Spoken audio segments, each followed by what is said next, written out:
ஒரு தடவை நாரதர் ஒரு தெரு வழியாக போய்கிட்டு இருந்தார்.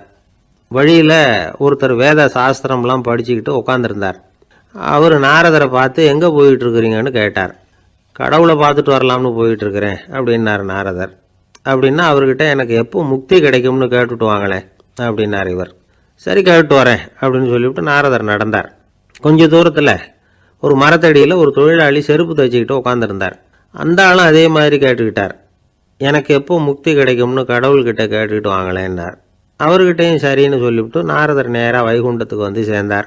கடவுளை பார்த்தார். இவங்க 2 பேரும் சொல்லி அனுப்பின விஷயத்தை பற்றி கேட்டார். அதுக்கு கடவுள் சொன்னார், அந்த செருப்பு தைக்கிற தொழிலாளி உடல் நீத்ததும் உடனே என்னை வந்து அடைவான். ஆனால் அந்த சாஸ்திரம் படித்த ஆள் இப்போதைக்கு என்கிட்ட வந்து சேரமாட்டான். அவன் இன்னமும் பல பிறவிகள் எடுத்து அங்கேயே இருக்க வேண்டியிருக்குது. எப்போ இங்கே வந்து சேருவான்னு எனக்கே தெரியாது அப்படின்னார். நாரதருக்கு இதோட ரகசியம் என்னங்கிறது புரியல. எனக்கு ஒன்றும் புரியலையேன்னாரான் கடவுள்கிட்ட. சீக்கிரம் புரிஞ்சுக்குவேன், நீ திரும்பி போகிறப்போ நான் இங்கே வைகுண்டத்தில் என்ன செஞ்சுக்கிட்டு இருக்கேன்னு கேட்டால், ஒரு ஊசியின் துவாரத்தில் ஒரு யானையை கோத்துக்கிட்டு இருக்கிறேன்னு அவங்கக்கிட்ட சொல்லு அப்படின்னார் கடவுள் சிரிச்சுக்கிட்டே. நாரதர் பூமிக்கு திரும்பினார். கடவுளை பார்த்தீங்களா, எப்படி இருக்கார் அப்படின்னு விசாரித்தார் வேத சாஸ்திரம் படித்தவர். ஓ பகவானா, அவர் யானையை ஊசியின் காதில் நுழைச்சிக்கிட்டு இருக்கிறார் பார்த்தேன்னார் நாரதர். ஊசி காதில் யானையா, அது எப்படி முடியும்? நீங்கள் சொல்கிறத நான் நம்ப மாட்டேன்னு விட்டார் அவர். சரி, இந்த ஆளுக்கு இறைவன் பேரில் நம்பிக்கை இல்லை அப்படிங்கிறத நாரதர் புரிஞ்சுக்கிட்டார். அடுத்தபடியாக அந்த தொழிலாளி இருந்த இடத்துக்கு போனார். இறைவனை பார்த்தீங்களான்னு கேட்டார் அவர். பார்த்தேன், ஒரு ஊசி துவாரத்தில் யானையை கோத்துக்கிட்டு இருந்தார் அப்படின்னு சொல்லிவிட்டு நாரதர் அந்த ஆள் முகத்தை கவனித்தார். அந்த தொழிலாளி இதை கேட்டுட்டு கொஞ்சம் கூட ஆச்சரியப்படலை. அவரால் முடியாத காரியம் கூட உண்டானார். என்ன இப்படி சொல்கிற, ஊசியின் துவாரத்தில் யானையை கோக்க முடியும்னு நீ நம்புறியா அப்படின்னு கேட்டார் நாரதர். நிச்சயமாக நம்புகிறேன்னார் அவர். அது எப்படி அப்படின்னு கேட்டார் இவர். இதோ பாருங்கள், நான் இந்த ஆலமரத்தடியில் தான் தினமும் உட்காந்துருக்கிறேன். தினமும் இந்த மரத்திலிருந்து எவ்வளவோ பழம் கீழே விழுது. இந்த பழத்தில் இருக்கிற ஒவ்வொரு விதையிலையும் உள்ள ஒரு ஆலமரம் இருக்குது.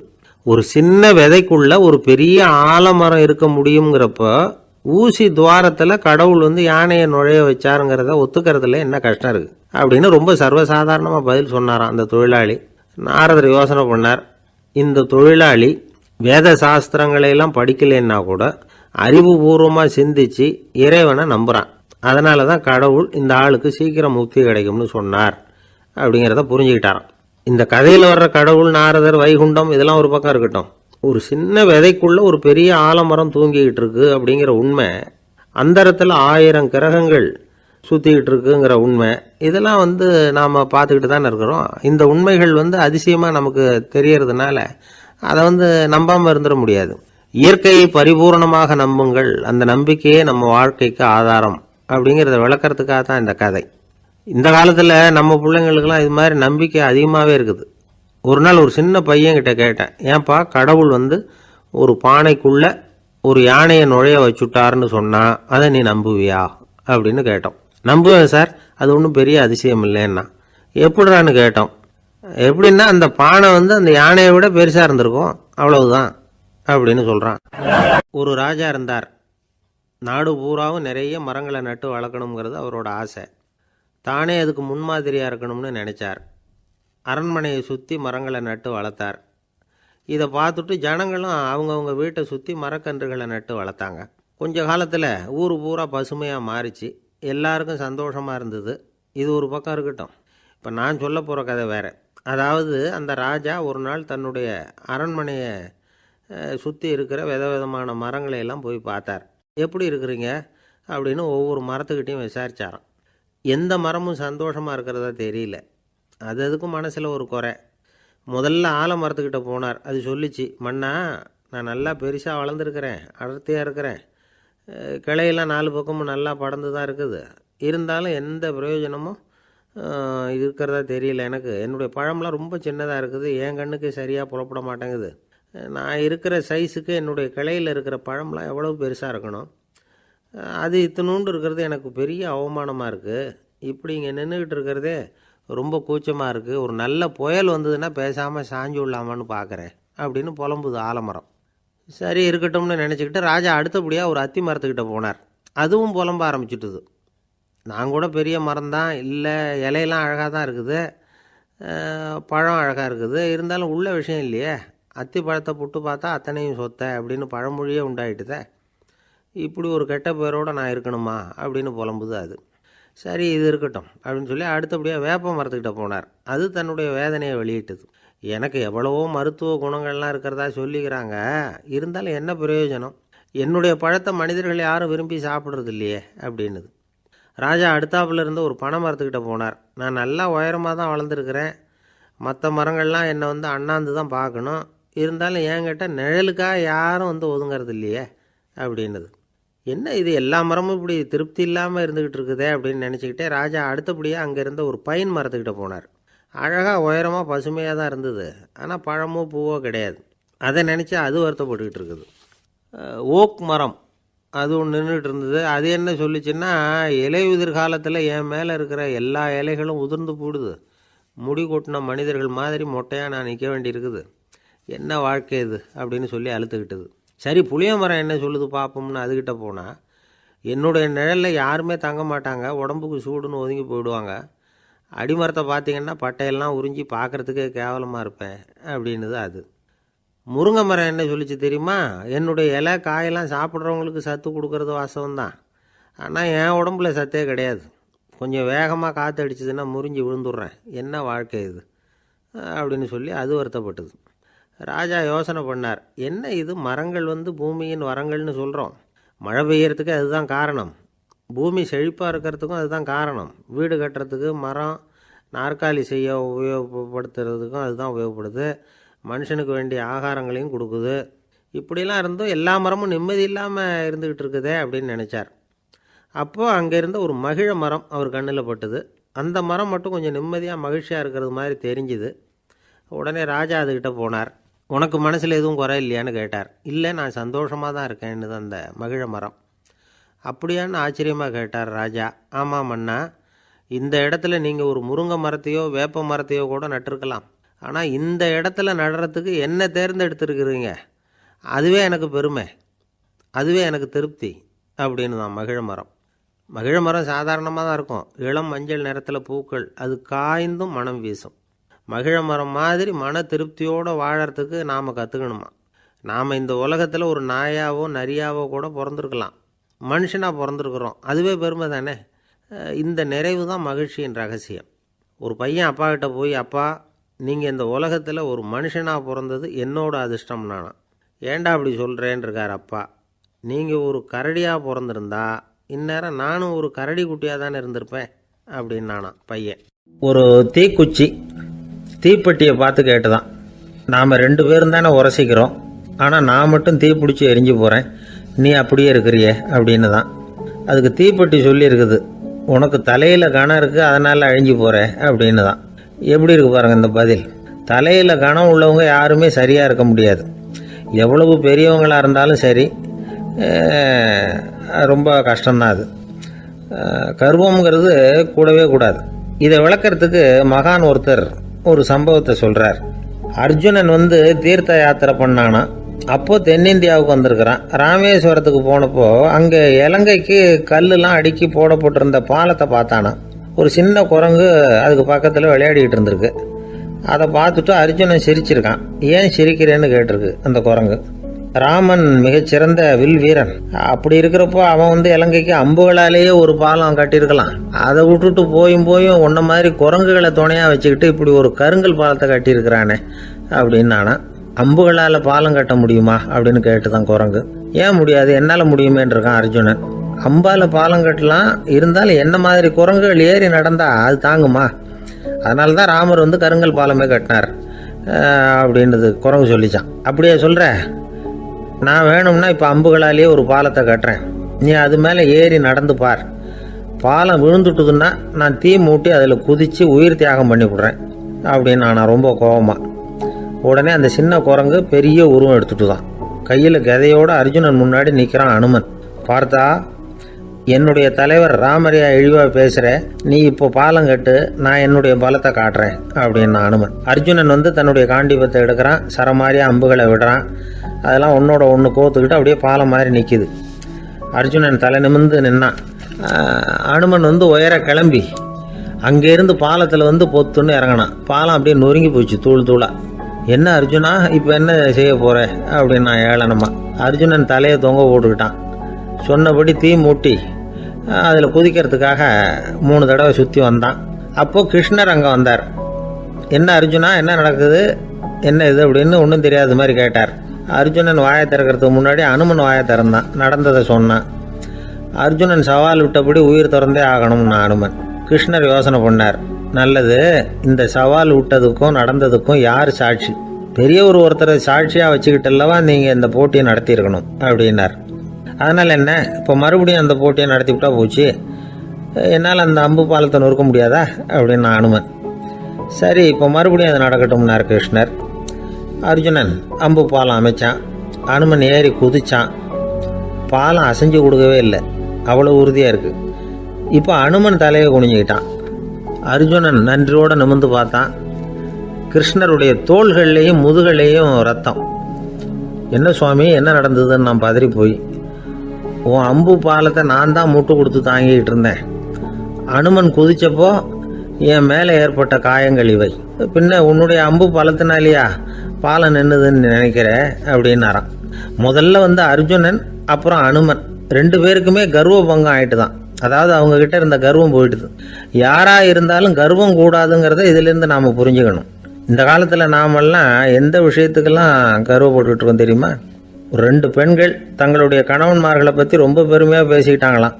அதில் ஒரு அம்மா சொல்லியிருக்கு, என் வீட்டுக்காரர்கிட்ட எந்த சப்ஜெக்ட் கொடுத்தாலும் சரி அந்த விஷயத்தை பற்றி அழகாக 1 மணி நேரம் பேசுவார் அப்படின்னாங்களாம். உடனே இன்னொரு அம்மா, அது என்ன பிரமாதம், என் வீட்டுக்காரருக்கு சப்ஜெக்டே தேவையில்லை, விஷயமே இல்லாமல் நாள் பூரா பேசிக்கிட்டு இருப்பார் அப்படின்னாங்களாம். விவசாயிகள் வந்து அவங்க விவசாயம் முன்னேறி இருக்கிற அளவுக்கு விவசாயிகளுடைய வாழ்க்கை தரம் முன்னேறலை. அந்த அளவுக்கு அவர்கள் வந்து நாட்டுக்காக உழைச்சிக்கிட்டு இருக்கிறாங்க. அந்த காலத்திலே அதை பற்றி ஒரு கதை சொல்கிறது உண்டு. ஒரு வயசான ஆள் நிலத்தில் ஏறு ஊதுகிட்டு இருந்தாராம். கிழிஞ்சு போன ஒரு சின்ன துண்டை தான் இடுப்பில் கட்டியிருந்தாராம்.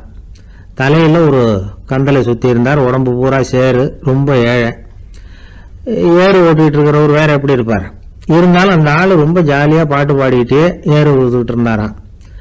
உடம்புல தான் அவர் ஏழையை தவிர மனசில் ஒரு ஏழையாக தெரியல. அந்த சமயத்தில் அந்த நாட்டு ராஜா அந்த பக்கமாக குதிரை மேலே வந்தாராம். வேட்டைக்கு போயிட்டு பரிவாரங்களோடு திரும்பி வந்துகிட்டு இருக்கிறார். ரொம்ப செல்வ செழிப்புல இருக்கிற ராஜா அவர். இந்த வயசான விவசாயியை பார்த்துருக்கார். இந்த ஆள் ரொம்பவும் ஏழைங்கிறது அவர் பார்த்தாவே பளிச்சுன்னு தெரியுது. கட்டிக்கிறதுக்கு நல்ல துணி இல்லை, உடம்போ அழைச்சி போயிருக்குது, வயிறு முதுகில் போய் ஒட்டிகிட்டு இருக்கு, கண்ணு குழு விழுந்து போயிருக்குது. ஆனாலும் முகத்தை பார்த்தா சந்தோஷமா இருக்கிற மாதிரி இருக்கு. இவ்வளவு உற்சாகமா பாடிக்கிட்டு இருக்கிறாரே அப்படின்னு ஆச்சரியமா நினைச்சு பார்த்தார் அந்த ராஜா. சரி, அவர்கிட்ட கொஞ்சம் பேச்சு கொடுத்து பார்க்கலாம் அப்படின்னு முடிவு பண்ணார். ஐயா பெரியவரே, இப்படி கொஞ்சம் வர முடியுமான்னாராம். பொழுது போகிறதுக்குள்ளே நான் இந்த வயல் பூரா உழவு ஓட்டி ஆகணும், அதனால் பேசுறதுக்கு நேரம் இல்லை அப்படின்னாராம் அந்த பெரியவர். என்ன அவ்வளவு அவசரமா, மீதி இருந்தால் நாளைக்கு ஊதுவப்படாதா? அது சரி, உனக்கு எத்தனை ஏக்கர் நிலம் இருக்குது அப்படின்னு விசாரிச்சிருக்கார் ராஜா. எனக்குன்னு சொந்தமாக உள்ளங்கை அளவு கூட நிலம் கிடையாது. இது எங்கள் முதலாளியோட நிலம். இதை பூராவும் ஊது முடிச்சாதான் அவர் கூலி கொடுப்பார். நான் கூலிக்கு ஊதுகிட்டு இருக்கிறேன். உங்ககிட்ட பேசிக்கிட்டு இருந்தா அவருக்கு துரோகம் பண்ணது மாதிரி ஆயிடும் அப்படின்னாராம். ராஜா குதிரையை விட்டு கீழே இறங்கினார். வரப்புல நடந்து அந்த பெரியவர்கிட்டயே போனாராம். சரி, ஒரு நாள் பூரா ஊதான் உனக்கு எவ்வளவு கூலின்னு கேட்டிருக்கார். 8 அணா கூலி கிடைக்கும்னாராம் அவர். இது ரொம்ப காலத்துக்கு முன்னாடி நடந்த ஒரு சம்பவங்கிறதுனால அப்போ 8 அணா கூலிங்கிறது ரொம்ப பெருசு. இருந்தாலும் அதுவும் அந்த ராஜாவுக்கு பெரிய கூலியா தெரியல. இவ்வளவுதானா, இதை வச்சுக்கிட்டு நீ எப்படி காலம் தள்ளுற அப்படின்னாராம். ஒன்றும் கவலை இல்லை அப்படின்னாராம் அவர். ராஜாவுக்கு ரொம்ப ஆச்சரியமா போச்சு. 8 அணா கூலி வாங்குற இந்த ஆளு கவலை இல்லாம இருக்கிறார், ஏராளமான வசதியோடு இருக்கிறன்னா கவலை இல்லாம வாழ முடியலையே அப்படின்னு நினைச்சு பார்த்திருக்கார். அது சரி, 8 அணாவில் எப்படி குடும்பம் நடத்துற அப்படின்னு கேட்டாராம். எனக்கு கிடைக்கிற 8 அணாவில் 2 அணா குடும்பத்துக்கு செலவழிக்கிறேன், 2 அணா பழைய கடனுக்கு கொடுக்குறேன், 2 அணா தர்மம் செய்யறேன், 2 அணா வட்டிக்கு கொடுக்குறேன், ஒரு குறையும் இல்லைன்னாராம். ராஜாவுக்கு ஒன்றும் புரியல. எனக்கு ஒன்றும் புரியலேன்னு இருக்காரு. ஐயா, எனக்கும் என் மனைவிக்கும் 2 அணா செலவாகுது. வயசான அம்மா அப்பா இருக்கிறாங்க, சின்ன வயசுல என்னை காப்பாத்தினவங்க அவங்க. அந்த கடனுக்கு 2 அணா செலவாகுது, அது பழைய கடன். என் தங்கச்சி ஒருத்தி ஆதரவு இல்லாத நிலைமையில தன்னுடைய மகனோட என் வீட்டில் வந்திருக்கிறா, அவளுக்கும் அவள் மகனுக்கும் 2 அணா செலவு பண்ணுறேன், அது தர்மம். எனக்கு 2 பிள்ளைங்க இருக்கிறாங்க, அவங்களுக்கு 2 அணா செலவு பண்ணுறேன், அது வட்டிக்கு கொடுக்கறது மாதிரி. பிற்காலத்தில் அவங்க எங்களை காப்பாற்றுவாங்க. அந்த வகையில் நான் திருப்தியோடு வாழ்ந்துக்கிட்டு இருக்கிறேன் அப்படின்னாராம். ராஜாவுக்கு அர்த்தம் புரிய ஆரம்பிச்சுதான். அந்த பெரிய நிலத்தை விலை கொடுத்து வாங்கி அந்த பெரியவருக்கே தானமாக கொடுத்துட்டாராம். இப்போ ஊழவருக்கே நிலம் சொந்தமாயிட்டுது. அன்னையிலேருந்து அரசனுக்கும் ஆறுதல் கிடைச்சுதான். இப்படி ஒரு கதை சொல்லுவாங்க. 8 அணா வருமானத்தை வச்சுக்கிட்டு எப்படி காலத்தை தள்ளுறதுன்னு சொல்றதுக்காக இந்த கதையை சொல்றதாக யாரும் தப்பா நினைச்சுக்க கூடாது. கிடைக்கிறத எப்படி பங்கு போடுறார், எப்படி திருப்தியா வாழறார் அப்படிங்கிறது தான் முக்கியம். அது மாதிரி இன்றைக்கு இந்த பொங்கல் திருநாள்ல உழவர்கள் மனசு மகிழ்ச்சியா இருந்ததுன்னா அது எல்லாரும் மகிழ்ச்சியா இருக்கிறது மாதிரி அர்த்தம். அதனால அவர்கள்ட்ட இருந்து நாம பாடம் கத்துக்கணும். சில உழவர்கள் தங்கள் நிலத்துல விளையறத தாங்கள் சாப்பிட மாட்டாங்க, அடுத்தவங்கள்ட்ட வித்துட்டு சந்தையில போய் வேற அரிசி வாங்கிட்டு வந்துதான் இவங்க சாப்பிடுவாங்க. அப்படிப்பட்ட விவசாயிகள்லாம் இது உண்டு. பங்கிடுகிற பண்பை உழவர்கள்ட்ட இருந்து கற்றுக்கொள்ளுங்கள் அப்படிம்பாங்க. ஒரு ஆள் நிம்மதியா மகிழ்ச்சியா இருந்தானா, உங்க நிம்மதிக்கும் மகிழ்ச்சிக்கும் என்ன காரணம்னு கேட்டிருக்காரு இன்னொருத்தர். என்கிட்ட இருந்தது பூராவையும் என் பிள்ளைங்களுக்கு சமமா பங்கு போட்டு கொடுத்துட்டேன், எனக்குன்னு எதுவுமே வச்சுக்கல, அதுதான் நிம்மதிக்கு காரணம்னு இருக்கான். உங்ககிட்ட இருந்தது எவ்வளவு இருந்தது அப்படின்னு கேட்டிருக்காரு அவரு. மொத்தமா ஒரு 50,000 ரூபாய் இருக்கும் அப்படின்னு இருக்கான். அவ்வளவும் பணமாவே இருந்ததா அப்படின்னு கேட்டிருக்காங்க இவங்க. இல்லைங்க, அவ்வளவும் கடன், அதை தான் பிரிச்சு கொடுத்துருக்கேன் பிள்ளைங்க கிட்ட அப்படின்னு நானும். அவன் நம்பிக்கை இல்லைன்னா இந்த உலகத்துல நாம நடமாடவே முடியாது. அவநம்பிக்கையோடு இருந்துகிட்டு இருந்தா என்னைக்கும் அவஸ்தை தான். நாம் நம்புறது நடக்குதோ இல்லையோ அது வேற விஷயம். ஆனால் எதையும் நம்பி தான் நாம் அடி வைக்க வேண்டியிருக்கு. வேற ஒன்றும் வேணாம், ஒரு லாட்ரி சீட்டு வாங்குகிறோம், அது எங்கே நமக்கு விழப்போகுது அப்படிங்கிற அவநம்பிக்கையோடவா வாங்குகிறோம். பரிசு நமக்கு தான் அப்படிங்கிற நம்பிக்கை உள்ளூர இருக்கிறதுனால தான் அதை வாங்குகிறோம். இருந்தாலும் முடிவு வேறு மாதிரி ஆகிடுது, அதுக்காக மனசு சோர்ந்து போகிறதில்ல, அடுத்த மாதமும் சீட்டு வாங்குகிறோம். இந்த நம்பிக்கை தான் மனித வாழ்க்கைக்கு ஆதாரம். ஒரு கடையில் போய் டீ சாப்பிட்றீங்க, அந்த டீ நல்ல டீ தானா, அதில் விஷம் கலந்துருக்குமா அப்படிங்கிற சந்தேகம் வந்துட்டுதுன்னு வச்சுங்க. அதுக்கப்புறம் அதை எப்படி நீங்கள் சாப்பிட முடியும்? நம்பி தான் சாப்பிட்ணும். ரயில் ஒழுங்காக போய் சேருங்கிற நம்பிக்கை இருக்கிறதுனால தான் அதில் ஏறி உட்காடுறோம். லெட்டர் ஒழுங்காக போய் சேருங்கிற நம்பிக்கை இருக்கிறதுனால தான் பெட்டியில் போடுறோம். சரி, நம்ம கதையெல்லாம் நம்மளோட இருக்கட்டும். மனித நம்பிக்கை எந்த அளவுக்கு உறுதியாகவும் அறிவுபூர்வமாகவும் இருக்கணுங்கிறதுக்கு அலெக்சாண்டர் வாழ்க்கையில் நடந்த ஒரு சம்பவத்தை உதாரணமாக சொல்லலாம். இந்த உலகத்தையே ஜெயிக்கணும்னு புறப்பட்டார் அலெக்சாண்டர். ஒரு கட்டத்தில் அவர் சிட்னஸ் நதி கரைக்கு சேர்ந்தார். அந்த சமயத்தில் அவருக்கு கடுமையான நோய் வந்துட்டுது. அவர் கூடவே வந்திருந்த கிரேக்க வைத்தியர்கள் என்னென்னமோ முயற்சியெல்லாம் பண்ணி பார்த்தாங்க. இருந்தாலும் அலெக்சாண்டருக்கு வந்திருக்கிறது என்ன நோய்ங்கிறத அவங்களால கண்டுபிடிக்க முடியல. ஏன்னா அந்த பகுதியில் உள்ளவங்களுக்கு மட்டுமே அதிகமாக வரக்கூடிய ஒரு வினோதமான நோயாக இருந்தது அது. ஆனால் அவர் இருக்கிற இடம் எதிரியோட இடம், பாரசீக மன்னனோட ஆளுகைக்கு உட்பட்ட இடம். என்ன பண்ணுறது அப்படின்னு எல்லாரும் யோசனை பண்ணாங்க. பாரசீக மன்னனோட அரண்மனையில் இருக்கிற வைத்தியர் வந்தால் இந்த நோயை குணப்படுத்தி விடுவார் அப்படின்னு சொன்னாங்க. இருந்தாலும் எதிரியோட நாட்டில் இருக்கிற வைத்தியரை கூப்பிட்டு எப்படி நம்பி வைத்தியம் பார்க்க சொல்கிறது அப்படின்னு சொல்லி எல்லாரும் தயங்கினாங்க. ஆனால் அலெக்சாண்டர் தயங்கலை. பரவாயில்ல, அழைச்சிட்டு வாங்கன்னு விட்டார். உடனே அவரை போய் அழைச்சிட்டு வந்துட்டாங்க. அவர் வந்தார், அலெக்சாண்டர் உடம்பை பரிசோதனை பண்ணி பார்த்தார். சரி, இதை குணப்படுத்தி விடலாம், பயப்பட வேண்டியதில்லை. ஆனால் இதுக்கு ஒரு மூலிகை ரசம் தயார் பண்ணி கொடுக்கணும். நான் போய் அதை தயார் பண்ணிவிட்டு 2 நாளில் திரும்பி வந்துடுறேன் அப்படின்னு சொல்லிவிட்டு போனார் அந்த வைத்தியர். அதே மாதிரி 2 நாளில் திரும்பி வந்தார் மூலிகை ரசத்தோட. இதுக்கு இடையில் அலெக்சாண்டரோட தளபதிகளில் ஒருத்தர் ரகசியமாக ஒரு எச்சரிக்கை கடிதம் கொடுத்து அனுப்பியிருக்கிறான். அதை வாங்கி என்ன விஷயம்னு பார்த்தார். இப்போ உங்ககிட்ட வந்திருக்கிற எதிரி நாட்டு வைத்தியரை நம்பாதீங்க, அவன் கொண்டுகிட்டு வந்திருக்கிற மூலிகை ரசத்தில் விஷம் கலந்துருக்குது அப்படின்னு அதில் எழுதியிருக்கு. அதை பார்த்தார் அலெக்சாண்டர். இருந்தாலும் கொஞ்சம் கூட அலட்டிக்கல. வைத்தியர் கொடுத்த மருந்தை வாங்கி கடகடன்னு குடிச்சுட்டு அதுக்கப்புறம் அந்த கடிதத்தில் இருந்த விஷயத்தை அந்த வைத்தியர்கிட்ட சொன்னார். வைத்தியர் திகைச்சு போயிட்டார். தன் மேலே அலெக்சாண்டர் வச்சிருக்கிற நம்பிக்கையை பார்த்து அவருக்கு ரொம்ப வியப்பு. வைத்தியர் உண்மையிலேயே நல்ல மருந்து தான் கொண்டுட்டு கொடுத்துருக்கிறார், அதில் விஷம்லாம் எதுவும் கலக்கலை. அதுக்கப்புறம் அலெக்சாண்டர் அந்த வைத்தியரை பார்த்து சொன்னாராம், நம்பிக்கைங்கிற அச்சாணியை ஆதாரமாக வச்சுக்கிட்டு தான் இந்த உலகம் சுற்றிக்கிட்டு இருக்குது. எனக்கு எதிரியாக இருந்தாலும் பாரசீக மன்னர் ரொம்ப பெரியவர், அப்பேற்பட்ட மன்னருடைய அரண்மனை வைத்தியர் தொழில் நேர்மை இல்லாதவராக இருக்க மாட்டார். அப்படி இருந்தால் அவரை அரண்மனை வைத்தியராக வச்சிருக்கவே மாட்டாங்க அப்படின்னு நம்பினேன். என்னுடைய நம்பிக்கை வீண் போகலை அப்படின்னாராம். இதுதான் மானுட நம்பிக்கைங்கிறது. இந்த காலத்துலேயும் இது மாதிரி இந்த மானுட நம்பிக்கை ரொம்பவும் சாமர்த்தியமாக கையாளுகிற கெட்டிக்காரங்க சில பேர் இருக்கிறாங்க. இந்த காலத்து குரு, அவருக்கு ஒரு சிஷ்யன். குரு முன்னாடி அந்த சிஷ்யன் ரொம்ப பணிவாக நின்று, குருவே, உங்கள் கையால் விஷத்தை கொடுத்தாலும் அதை வாங்கி மடமடன்னு குடிச்சிருவேன் அப்படின்னா. உன்னுடைய குரு பக்தியை மெச்சினேன் அப்படின்னார் குரு. அதுக்கு அந்த சிஷ்யன், அப்படி இல்லை குருவே, உங்ககிட்ட சிஷ்யனாக இருக்கிறத விட உங்கள் கையால் விஷத்தை வாங்கி குடிச்சு விடுறது ரொம்ப நல்லது, அதனால தான் அப்படி சொன்னேன் அப்படின்னா. ஒரு காடு, நல்ல மரம்லாம் செழிச்சு இருந்தது. அப்படிப்பட்ட காட்டில் ஒரு சாது இருந்தார். அவர் எப்படின்னா எப்பவும் ஒரு மரத்தடியில் உட்காந்துருப்பார். ஏன்னா அவருடைய இருப்பிடமே அதுதான். அவர் என்ன பண்ணுவார், 3 கல் வச்சுருந்தார். செங்கல் மாதிரி இருக்கும், ஆனால் அதை விட கொஞ்சம் பெருசாக இருக்கும். எதுக்கு அந்த 3 கல்லுன்னா அதுதான் அவருடைய படுக்கை. அதாவது தூங்குறப்ப ஒரு கல்லை தலைக்கு கீழே வச்சுக்குவார், இன்னொரு கல்லை இடுப்புக்கு கீழே வச்சுக்குவார், இன்னொரு கல்லை காலுக்கு கீழே வச்சுக்குவார். உடம்பை அப்படியே ஒரு தகட்டால் மூடிக்குவார், அப்படியே தூங்கி போடுவார். மழை பெய்யுதுன்னு வச்சுங்க, அவர் உடம்பு 3 கல் மேலே இருக்குதா, அதனால் தண்ணி அடியில் ஓடி போடும், உடம்பு நனையாது. மேலே தகடு இருக்கிறதுனால மழையும் உடம்புல படாது. அவர் தூக்கமும் கிடையாது, நிம்மதியாக தூங்குவார். பகலில் அந்த 3 கல்லையும் ஒரு சேர ஒரு அடுப்பு மாதிரி வச்சு அது மேலே உட்காந்துக்குவார். அதனால் பாம்பு பூச்சி எதுவும் அவரை தொந்தரவு பண்ணுறதில்ல, அது பாட்டுக்கு நடந்து போயிடும். அவர் பாட்டுக்கு நிம்மதியாக இருப்பார். யாராவது எதையாவது கொண்டுகிட்டு கொடுத்தா அதை வாங்கி சாப்பிடுவார், அவ்வளவுதான். ஒரு நாள் அந்த நாட்டு அரசன் காட்டுக்கு வேட்டையாட வந்தான். அந்த வழியாக வந்தப்போ இந்த சாது படுத்துருக்கிறத பார்த்தான், பரிதாபப்பட்டான்.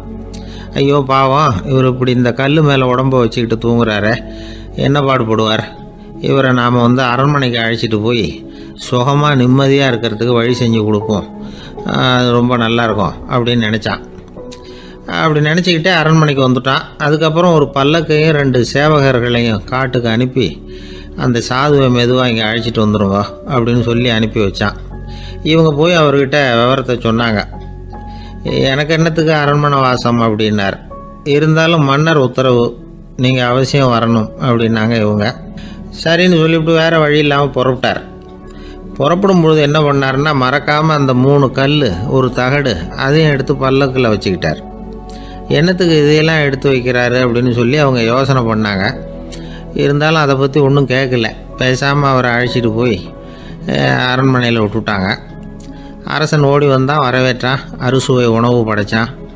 அவர் படுக்கிறதுக்கு தங்க கட்டில், பட்டு மெத்தை, இப்படி எல்லாம் ஏற்பாடு பண்ணி வச்சான். இங்கே படுத்து ஓய்வு எடுத்துங்க அப்படின்னு சொல்லிவிட்டு அவன் பாட்டு போயிட்டான். மறுநாள் காலையில் பார்க்குறான், சாது படுத்துருக்கிறார். எப்படி தெரியுமா, அந்த பட்டு மெத்தை மேலே 3 கல்லையும் வச்சு வழக்கம் போலவே அது மேலே படுத்துருக்கிறார். அதுக்கு மேலே தகடு. அரசன் பார்த்துட்டு அதிர்ச்சி ஆகிட்டான். என்ன சுவாமி இப்படி அப்படின்னா. சாது சொன்னார், எனக்கு தேவையும் இல்லை குறையும் இல்லை, எல்லா இடத்துலையும் எனக்கு ஒரே மகிழ்ச்சி தான் அப்படின்னார். மகிழ்ச்சிங்கிறது தங்க கட்டிலேயோ பட்டு மெத்தையிலேயோ இல்லை, அது மனசில் இருக்கிற ஒரு விஷயம்.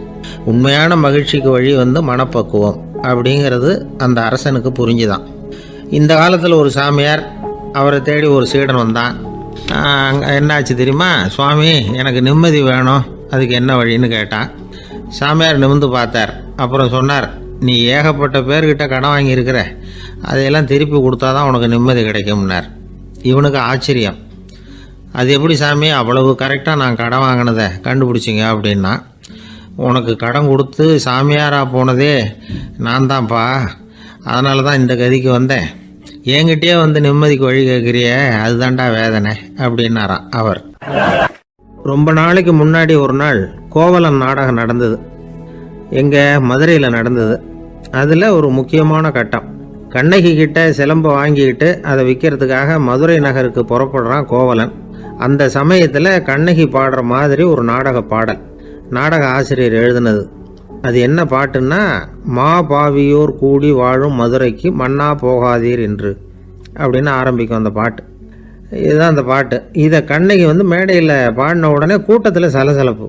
நம்ம ஊர்லேயே வந்து நமக்கு முன்னாடியே நின்றுக்கிட்டு மா பாவியோர் கூடி வாழும் மதுரை அப்படின்னு சொல்கிறாங்களே, என்ன தைரியம் அப்படின்னு எல்லாம் குழப்பம் பண்ண ஆரம்பிச்சிட்டாங்க. மக்கள் சத்தம் போட ஆரம்பிச்சிட்டாங்க. எதிர்ப்பு குரல் அது பாட்டுக்கு வர வர அதிகமாக போட்டுது. கொண்டுக்கிட்டு வா அந்த நாடக ஆசிரியரை, எழுதுனது யார் அப்படின்னு ஒரே சத்தம், கூச்சல். வேறு வழி இல்லை. மெதுவாக மேடைக்கு வந்தார் அந்த நாடக ஆசிரியர். 4 பக்கத்திலிருந்தும் கேள்வி கணைகள். மக்களை பார்த்து கொஞ்சம் அமைதியாக இருங்கோ அப்படின்னு சொல்லிவிட்டு தன்னுடைய விளக்கத்தை சொல்ல ஆரம்பித்தார் அந்த நாடக ஆசிரியர். மா அப்படின்னு சொன்னால் திருமகளாகிய லட்சுமி அப்படின்னு அர்த்தம். பா அப்படின்னா கலைமகளாகிய சரஸ்வதி. வி அப்படின்னா மலைமகளாகிய பார்வதி. மா பாவியோர் அப்படின்னா திருமகளும் கலைமகளும் மலைமகளும், இவங்க மூவரும் அப்படின்னு அர்த்தம். இந்த 3 பேரும் வாழ்கின்ற மதுரை புனிதம் நிறைந்தது, சகல செல்வங்களும் நிறைஞ்சது. அப்படிப்பட்ட ஊரில் நான் வந்து அணிந்து கொள்ளும் இந்த சாதாரண சிலம்பை யார் வந்து வாங்கிக்குவாங்க அப்படிங்கிற எண்ணத்தோடு தான் கண்ணகி அப்படி சொல்கிறா. அதை நினச்சி தான் நான் எழுதினேன். ஆகவே மதுரையை வந்து ரொம்ப சிரமப்படுத்தணும், ரொம்ப மோசமாக எழுதணும் அப்படிங்கிற எண்ணம்லாம் எனக்கு கிடையாது. பெருமைப்படுத்தணும்னு நினச்சி தான் அப்படி எழுதினேன் அப்படின்னு விளக்கம் கொடுத்தாராம். இந்த விளக்கத்தை கேட்டதும் எல்லாரும் ரொம்ப சமாதானம் ஆயிட்டாங்களாம். இப்படி விளக்கம் கொடுத்த அந்த நாடக ஆசிரியர் யார் தெரியுமா? அவர் தான் தமிழ் நாடக உலகின் முதல் ஆசான் சங்கரதாஸ் சுவாமிகள். அவருக்கு வந்து நகைச்சுவை உணர்வும் அதிகம். 1920ஆம் ஆண்டு திருநெல்வேலியில் அவர் தங்கியிருக்கிறார் நாடகம் நடத்துறதுக்காக. அவர் தங்கியிருந்த வீட்டில் கொசு மூட்டை பூச்சி அதிகமாக இருந்திருக்கு. அவரால் தூங்கவே முடியல. அவர் அனுபவித்த தொல்லைகள் ஒரு பாட்டாக உருவாச்சு. வேடிக்கையாக ஒரு பாட்டு எழுதினாராம். மூட்டையும் கொசுவும் ஒரு வீட்டிலே மீட்டிங் போட்டால் முன்னே நிற்க யாரால் முடியும்? கொசு மோகன ராகம் போல சத்தம் போட்டு முன்னே நின்று செய்திடும் யுத்தம். இதை வந்து மறுநாள் நாடகத்தில் கோமாளி வேஷம் போட்ட ஒரு சிறுவனை விட்டு பாட வச்சிருக்காரு. எல்லாரும் சிரித்து ரசித்தாங்களாம்.